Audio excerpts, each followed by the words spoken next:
let's talk about Plato, seriously. What's happening?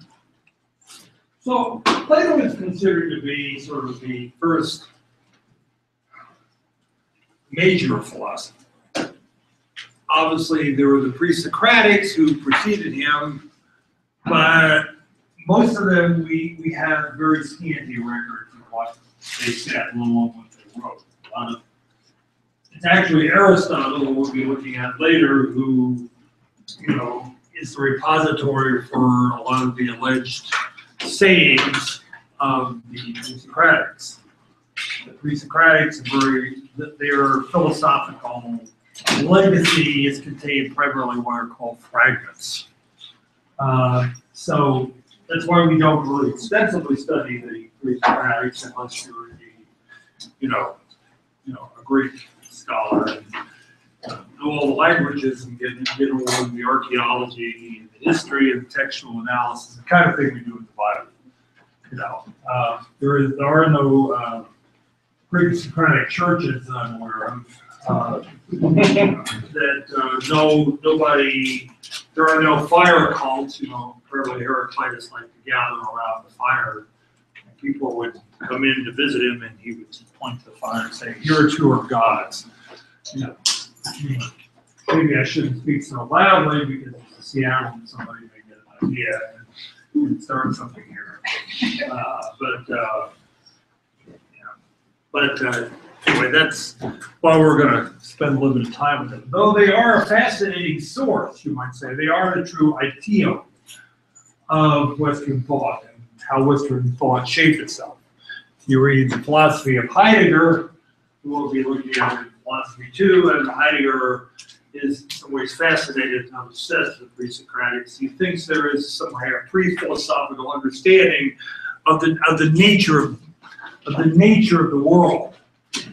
This kind of primitive encounter with being that somehow pre-Socratics got, but because we've lost, that original primordial context, and of course we don't really get the profound, if not the Delphic meaning of their fragmentary sayings, that Heidegger believed that somehow we can kind of get the key to not only the beginnings of Western philosophy, but what's wrong with Western philosophy. But we're gonna move now to Plato, okay? And Plato's famous line about philosophy beginning in wonder, or you might say philosophy beginning in what we would say a religious awe about the universe. A fascination with the cosmos, in the way the pre-Socratics and their efforts for what we might call a conceptual general equivalent. But with, we might say, almost a religious quest. And we know that Plato was a religious man.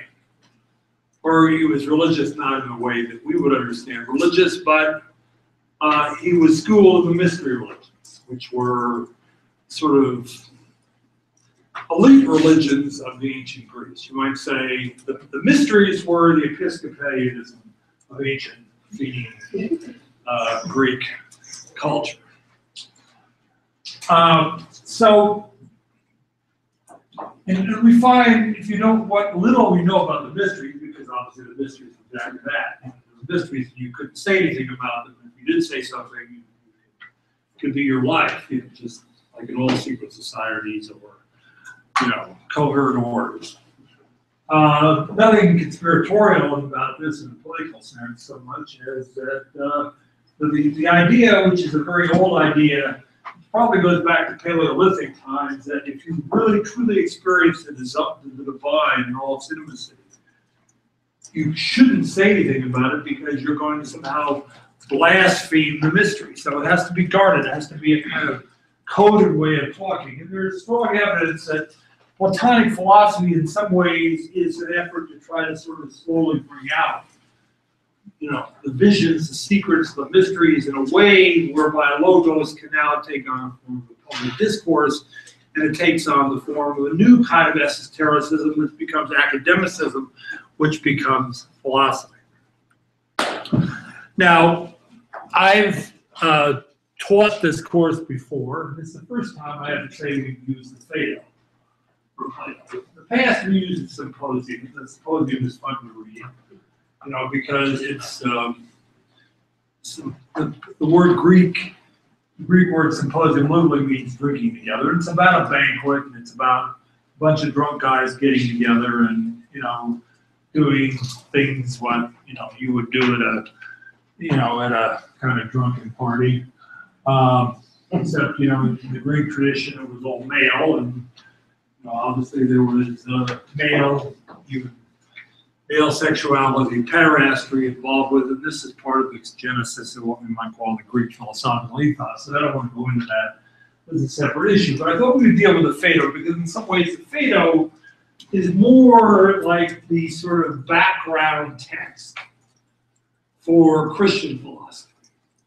Because the PHAEDO, which was written under different circumstances, it has a separate set of interlocutors, or people involved in dialogue, discussions. And it has a whole different purpose. It focuses on the death of Socrates.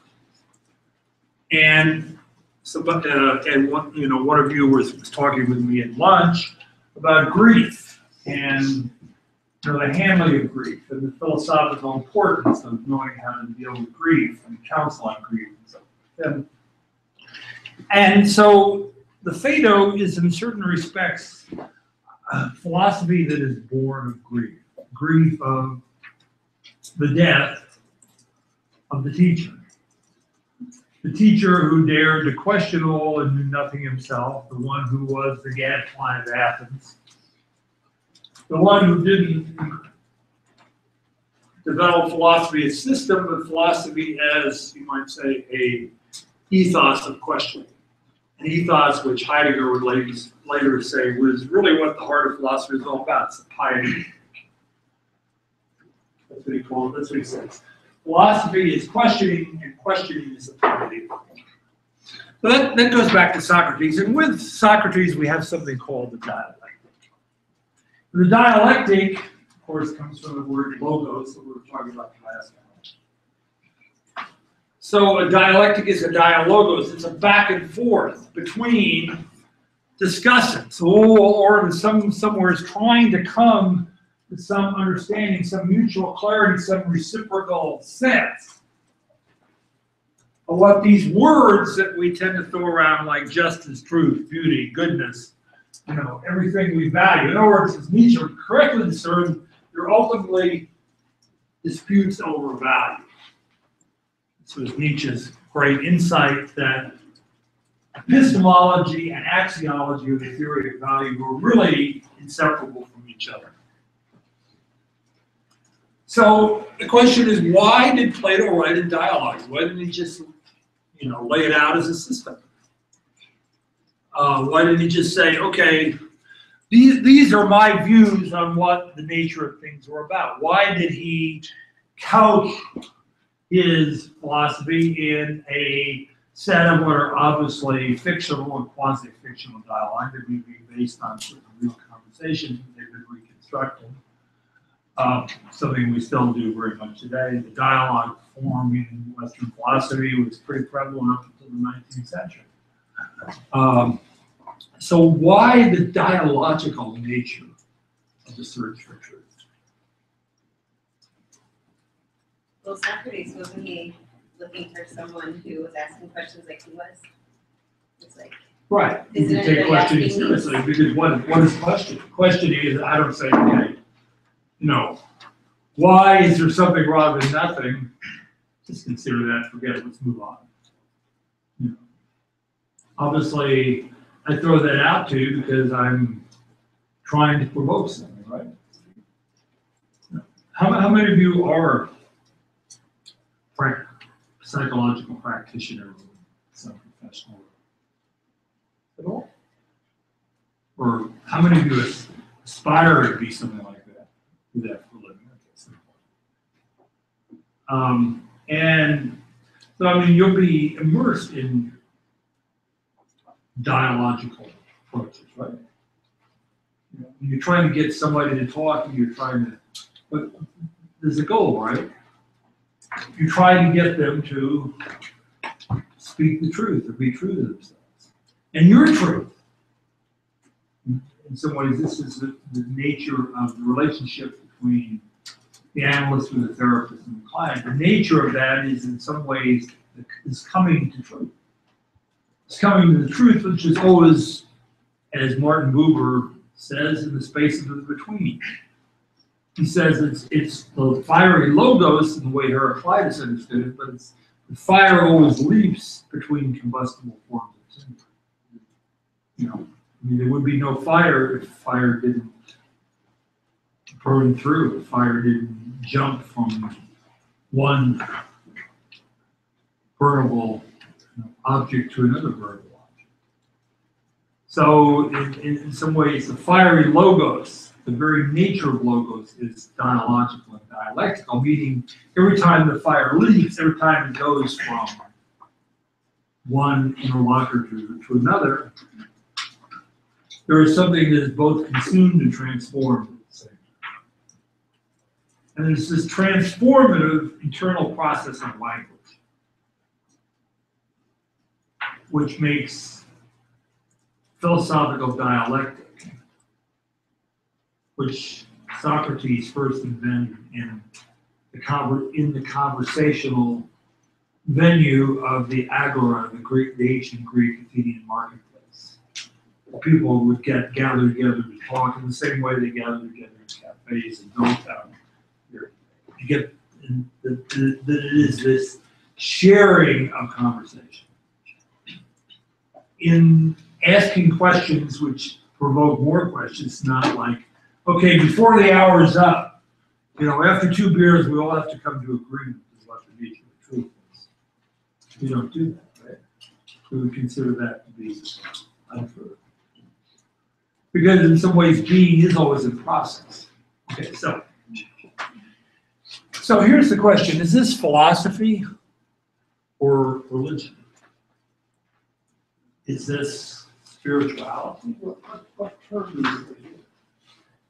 Is this a kind of disinterested inspection of the nature of things that somehow is valid for all times, or is always built in? This problem of tithing that I was talking about earlier. Let me ask you this: Do you think Plato is a philosopher or a theologian? Do you have any thoughts about that? Could Plato be a theologian? Yeah. How so? I think as he's seeking the purity of thought, and that, as I understand the nature of the Greek philosophy, it was to step away or move away from the flesh, move away from it. The closer you were to the flesh, the less you were close to the logos, or the divine thought. So in pursuit of the divine thought, to seek both the pure logos was to moving away from humanity, moving toward divinity. Okay. What do you think divinity means?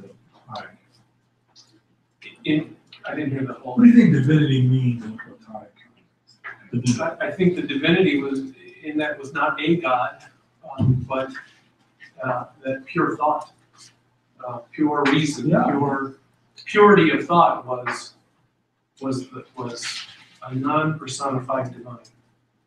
Right. The Greeks had a word for it. They called it nous, and it's related to what to the word know. Aryan. Nous, know, and of course in the Greek word to choose the New Testament, gnosis, which is kind of this illumined vision, which that has both epistemological and religious and moral connotations. Later on in Christian history, that doesn't in Plato's time, the word was opposite. So yes, the purification of thought, right? The purification of sense knowledge. Now, what does death have to do with this? Why is this book about the death of Socrates? one of the lines that come out of this is that philosophy is a preparation. He was released from the flesh. Okay, but that's not a good thing, right? You don't, you know, how many of you, kind of say, well, just gotta get my act together so I can be released from the flesh. That's not very modern living. We want to celebrate being in the body. Not humanistic or Epicureanistic. Yeah, but I mean, don't we hold most of what's wrong with Christianity today? Don't we hold as kind of what we consider to be the Platonic notion?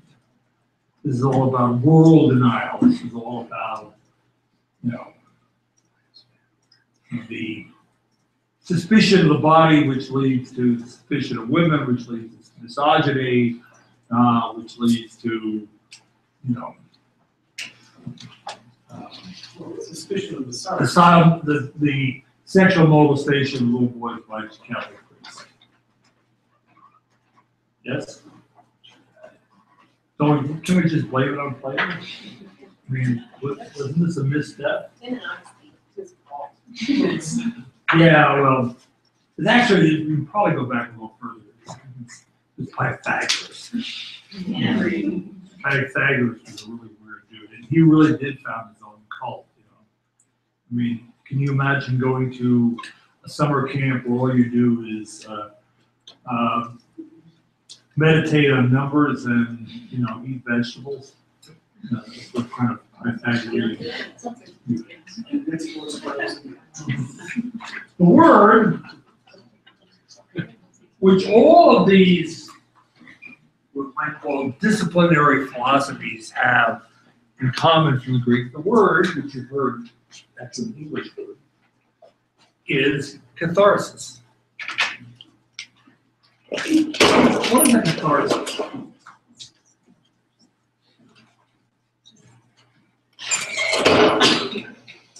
Well, what's the most familiar kind of catharsis? I mean, it actually has a very literal technical meaning. Oh, I'm sorry. Got. Never do a class without pointing at the beginning a designated victim. So who wants to be my designated victim? You didn't He was last year. He's from Iowa. Yeah, Iowa.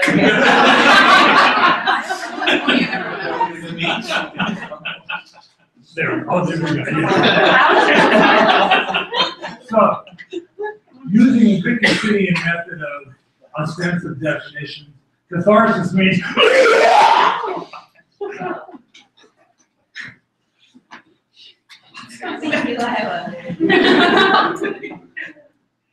But you would feel relief after that, right? Isn't that also part of the definition? Sir, what? Wouldn't you also feel relief after that? Right. That's part of the definition.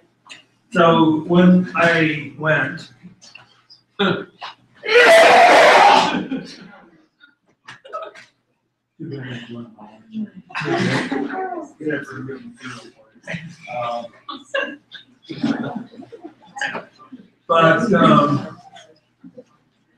why does catharsis mean purgation? Okay.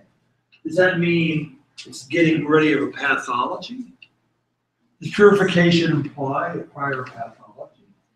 Or does it imply a certain limitation, a certain effect? I mean, we tend, I think, probably because of later Christian orthodoxy and Neoplatonism and definite, sort of anti-sexuality of Augustinian or post-Augustinian doctrine. We tend to think it all has to do with sexuality, or it has to do with, the desires of the body and so forth. And I think that's really a sort of misreading of what Platonism is all about. In some ways, I think you can understand the Phaedo not as, being somehow some kind of neurotic obsession with somebody who just, couldn't come to terms with his libidinal desires for his mother. You have to understand it more as a whole question of, you know, how can we, in a sense, be certain about anything we say or do? You know, again, it's a whole question of right living. And that's why Aristotle, in his Ethics, basically associates philosophy with the practice of oidaimonia, that is, of the quest for happiness, the pursuit of happiness. Because happiness is somehow being able to, as the Greek word implies, sort of discipline yourself in accordance with the idea of the good, you know, that demon, that creative potential within you, it always has the capacity for chaos. So, in other words, rather than being denial, catharsis is a way of, well, as later psychoanalysis say, of sublimating, of redirecting, of restructuring, of transforming in a more productive way according to a higher teleology, you know, which is what art is all about. In the Platonic selection that we didn't here, the Symposium, philosophy is the love of wisdom. But as he talks about in the Symposium, it starts with eros. It starts with the same kind of drive, you know, for the ecstasy of sexual fulfillment. You know, it starts with what we might call our basic instincts. But the counsel of the goddess in the Symposium is about, you know, learning to, in a sense, not let it get out of control. You don't just hold it back and say, no, it's like, give it a new channel, you know, give it a new direction. Greek scholars have seen that there is a close correlation between the development of the idea of drama in ancient Greece.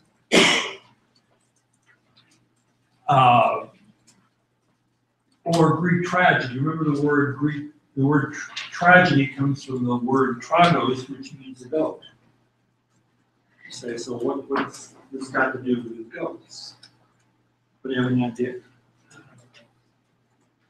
Because we know what a goat ritually, ceremonially, you know, in pop culture will symbolize it, right? That's why they had a bath in that. Huh? Lion practice? Well, with lust, right? Goats are lusty. We're talking about an old goat. I mean, dirty old man. Right? So the goat is considered to be promiscuous, something you can't control his instincts. And, you know, the Dionysian orgy is actually a later evolved form of what we call the Greek celebratory orgy, you know, celebratory rituals of spring, which are based around fertility and kind of raw sexuality. Okay, so you know, in some ways, you know, Mardi Gras, Brazilian Carnival, these are direct, you know, descendants of the ancient agrarian, you know, festivals of, you know, celebration of sexuality, the renewal of sexuality, and so forth. But we also know that with tragedy, as in Mardi Gras and so forth, things happen. You know, things get out of control. There's violence. People get killed. They get too drunk. They get, you know, we get, especially everybody's talking about on campus, because which interestingly goes with the sort of, you know, fad that is more millennial fad that everything probably has to do with the, you know, decline of hard drugs, but you know, of rape culture, you know, it's raw sexuality and so forth, and the effort to say, well, you know, we've got to exercise this. So, you know, even in ancient Greek society, there was a realization that this necessary Dionysian expression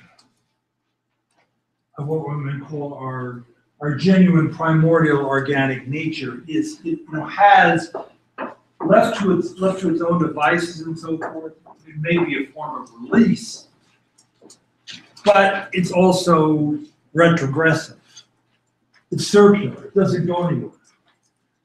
It's both emancipatory and destructive at the same time. So this idea that in some ways you have to allow for the release, but in a more symbolic form, in a form of expression that is not raw expression. And so when Aristotle in the Poetics says that tragedy is drama which creates the spectacle of what one calls sublimated or symbolic expression. It has to allow for purgation without actual purgation. It allows for me, as somebody who needs to purge myself, to do it in a creative, ritual way, rather than doing it in a literal way. So it's called this symbolic redirection. And I emphasize the word symbolic. The symbolic redirection of that which is baser in such a way that now the raw creativity of our bodily expression becomes a kind of creativity of nous itself, of mind, that is able to explain things. To be able to say, okay, now I get it, now I see it. I mean, isn't that what therapy does? Yes, you get people to reenact whatever traumas they've been through, but you don't go through the trauma. You don't want them to go through the trauma again. You want them to be able to speak their trauma, to be able to act it out in a way where they can distance themselves from it, and therefore they can say, yes, now I see the trauma. Okay? I understand the trauma. So it's that virtue of seeing the trauma through the lens of symbol making. And that seeing, and the Greek, it comes from the Greek word for light, from which we get theater. From which we get theory, we also get theos. It's the life of the spectacle rather than the immanent experience. To be able to stand apart from it, but yet to experience at the same time. That's what tragedy is always all about. In other words, it's to give you all the benefits of the ritualistic orgy, but now in the symbolic. And so what Plato is doing, in many ways, is that, and he talks about this, as philosophy is initiation into the mysteries. Remember, the orgiastic nature, these were all cathartic, they were always done underground. They all have roots in ancient agrarian, sometimes Bacchic violent rites. To be able in some ways to have this purgation of the mind so that we can truly understand the universe and all its deep complexity, all its, you might say, chaotic richness. The first true philosophy in Greek philosophy, which is in many ways the quest of being itself, according to Plato and later Aristotle, then Heidegger understands this is the word physis, from which we get the word physics.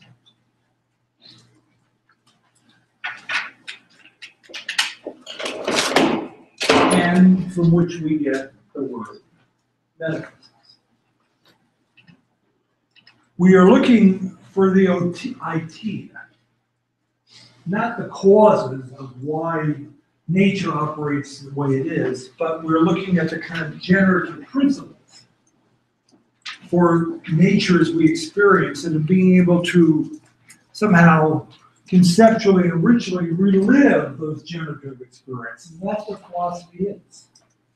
Philosophy is this sort of regeneration of physis or nature in the mind itself. So there's this transformative process, and it's a curative, if not a therapeutic process as well. Therapeutic in the sense that we are letting go of the things that no longer matter, letting go of those, elements which were causing us grief.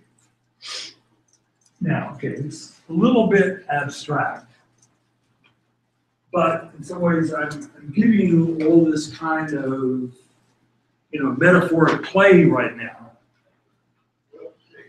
because what we're dealing here is a process, all of us dealing in the effort of becoming human and achieving self-understanding. Remember, in the ancient Greek sense, there is no distinction between understanding and self-understanding. They all go together.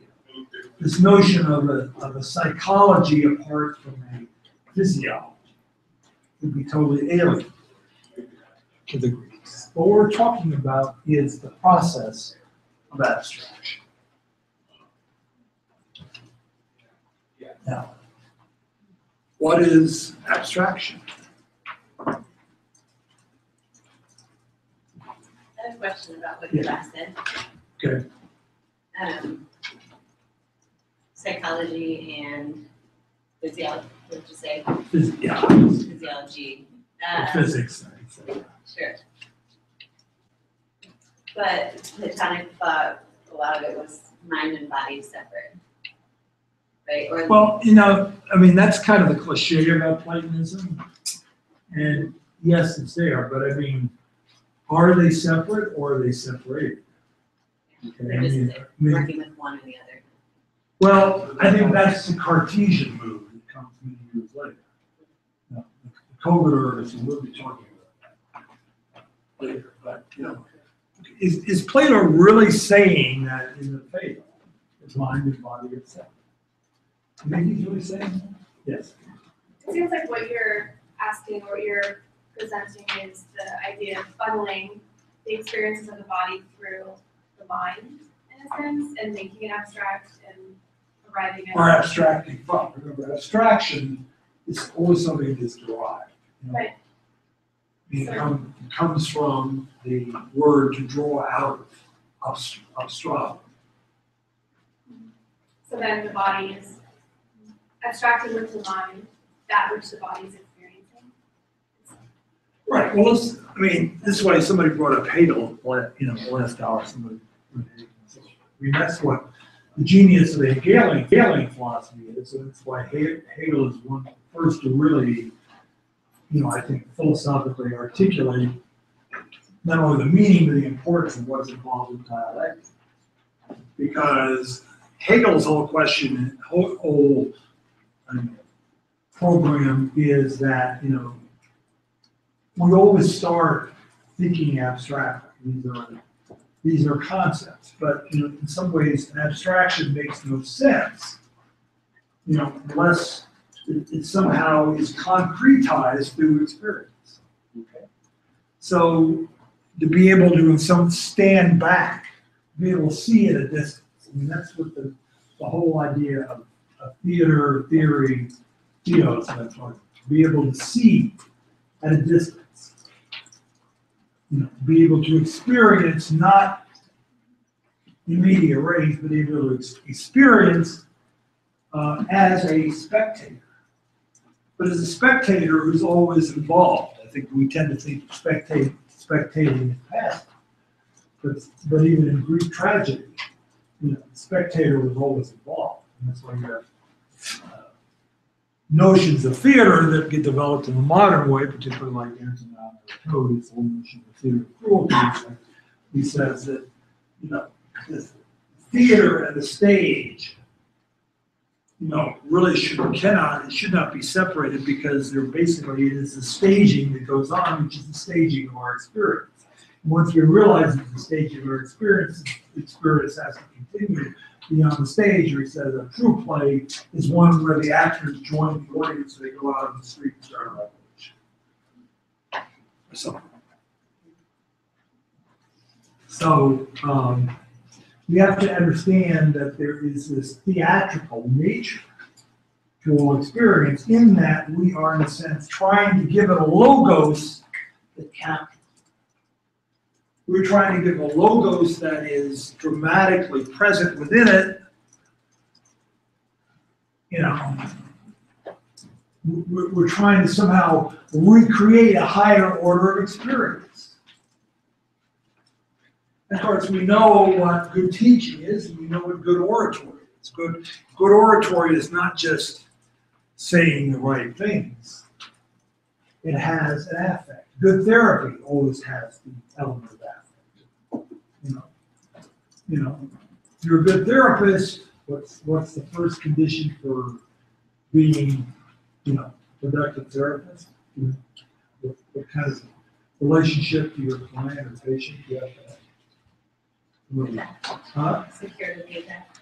I'm sorry, what? Secure nothing. Yeah, but you have to have a sense of identification or empathy, right? I mean, you don't sit in your chair and somebody comes in and you sort of look at it and say, "What the hell do you want?" So you do whatever. That could be empathic. Huh? That could be empathic. Well, it could be once you get to know, but you wouldn't say that if you're a client for the first time, right? Or would you? Maybe that's a whole new trend that I'm not aware of. It's like, the FU version of like, are you kidding me? Get out of here. No. You want to establish some sort of bond. And you want to be able to somehow get them to experience themselves. I mean, otherwise, why? I think there's this notion that goes back to who this guy named Floyd was. I can't remember. He and Jesus were both Jewish. So and he talked about transference. What is transference? It's the key to all psychotherapy. What is transference? When you project your feeling of someone that's based on historical something else. That's not Well, I mean, good therapy means you know how to kind of facilitate transference. It's a theater. Huh? Yeah. Right, yeah. In other words, if I'm mad as hell about, the way my father treated me, or my mother treated me, you don't say, okay, tell me why you hate your mother. I don't hate my mother, I love my mother. You say, well, I'm your mother, it's that role. And, okay, so I start, start reconstructing, reordering, and it's transference, right? And it's symbolically transferring the experience, but only at the level of symbolic order. But therefore, in a sense, recreates the experience in such a way that it now is, to use psychoanalytic term, no longer unconscious. But it only is what it is in terms of the language. That's what Lacan means by his famous dictum that the unconscious is structured like language. It doesn't mean there is an unconscious language. It means that the structure of the unconscious only becomes apparent once it's in the structure of linguistic enactment and a transfer takes place. And, that goes on all the time in our culture. Politics is a grand form of transference. Those of you who joined our Irish pub salon. So, so I mean, it's a symbolic redirection and reordering at a higher level that is the key to not only transference and psychotherapy, it's also dialectical and it's also philosophical. In some ways, theology follows this same kind of pattern as well, because first theologians were people that realized they had to tell the story of what happened to Jesus in a Jewish context and the way it was discussed to people who weren't familiar with that language, basically to defend the accusations of Christians who would hold before magistrates and say, I appeal to Caesar, these people aren't what you really think you are because you're full of these canards about them, these false rumors, and let me tell you who they really are, you know, and this, I'm gonna give you a different kind of account, a different kind of logos. There's a kind of redirection of the initial language we have spoken. And that's the whole thing. I think this is the one thing philosophy recognizes, is that the world that we experience, the world that we try to account for, the world we try to live in, the world that we try to, in some ways, reorder, the world that we even try to transform according to our utopian ideas, is a world that is saturated with language. Or language in its rich, concrete sense. It's always, as the French post-structuralists say, a vast playground of signifiers, acts of signification that are going on here and there and so forth. You know, even when we're signifying to ourselves in our unconscious thought process, when they say, you know, this act of signification of bringing it into the linguistic realm. It's like, all of you think, well, we can bypass the linguistic spectrum, like this is a whole new trench of philosophy called speculative realism. We say, oh, we just start to kind of, you know, describe the world as is, come up with the appropriate language. Well, I mean, the paradox, the irony, the absurdity of this view, which claims to have transcended the linguistic term, is they still have to invent their own language to transcend language. You know. And, you know, all we have is language. And philosophy is the first one to recognize. All we really have is logos. Our God is logos. Freud said that. You know, but shine the light on me.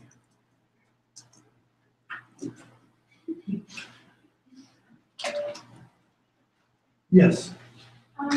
Isn't Plato trying to do more than just bring logos to the Is body? it more than what?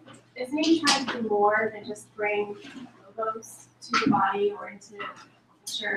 It seems like he has a hierarchy where the mind is better or truer than the body, and he's abstracting from, in a sense, but he's also trying to create as great a distance as possible. Yes, yes, but I mean, I think that's the real question. What's really going on in the faith? You know, is it, well, let me ask you this. Is the Phaedo about proving the irrelevance of the body to the nature of reality? Or is the Phaedo about offering the hope that there is more? So that there is something that can be abstracted from the primal experiences of the body. Because after all, you know, the word virtue was meaning. What if we were born disembodied? Plato's,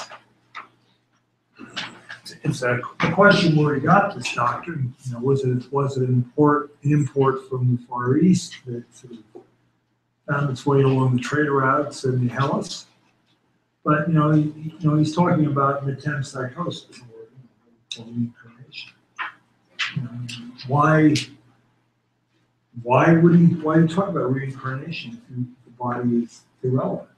Yes. I think the assumption is that the body and the temporalness and the corruptibility and decay, all these things are just obvious. They're just kind of the apparent thing. You don't have to like really prove that. It's this other thing that is the question.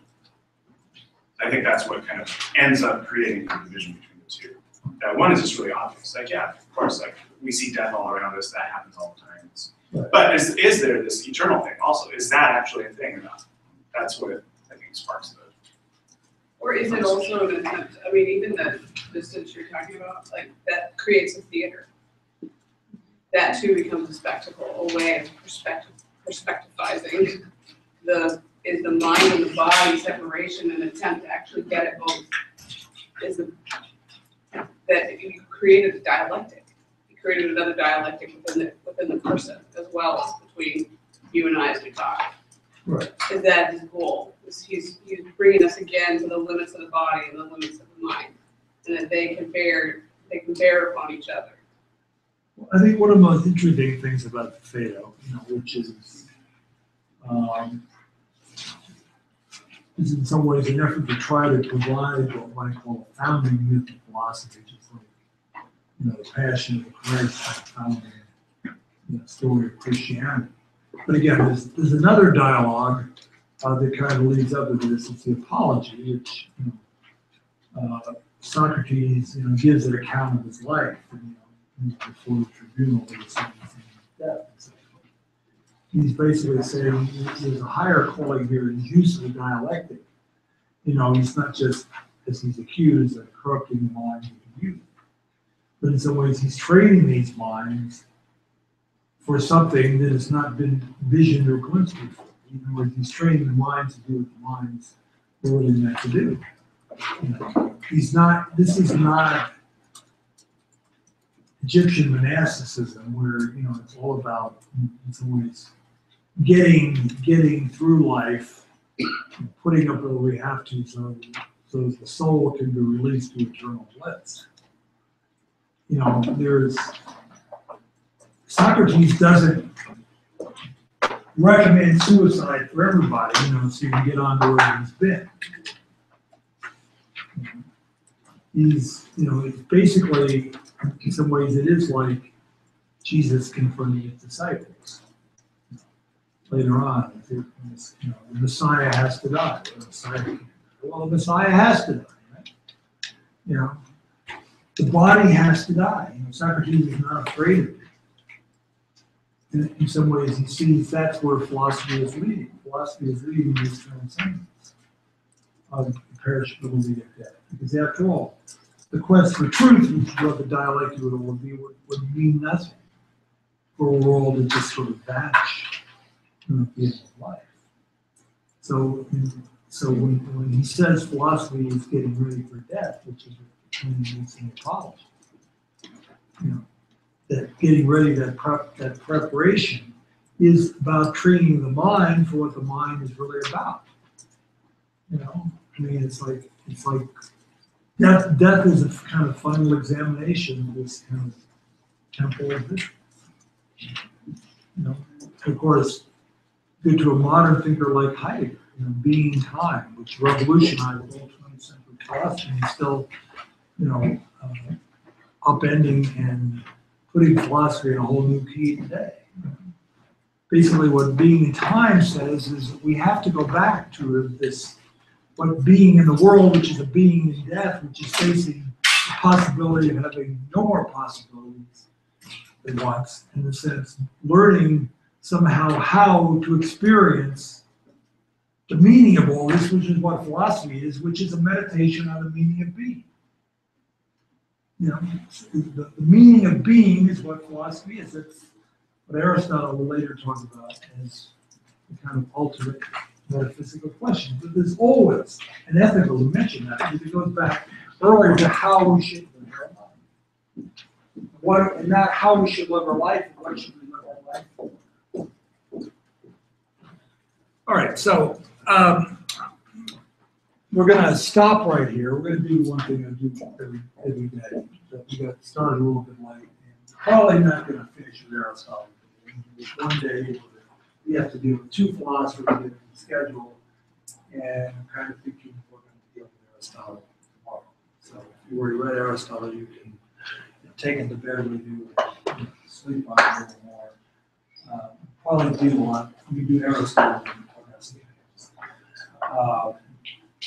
But I want you to break up into groups.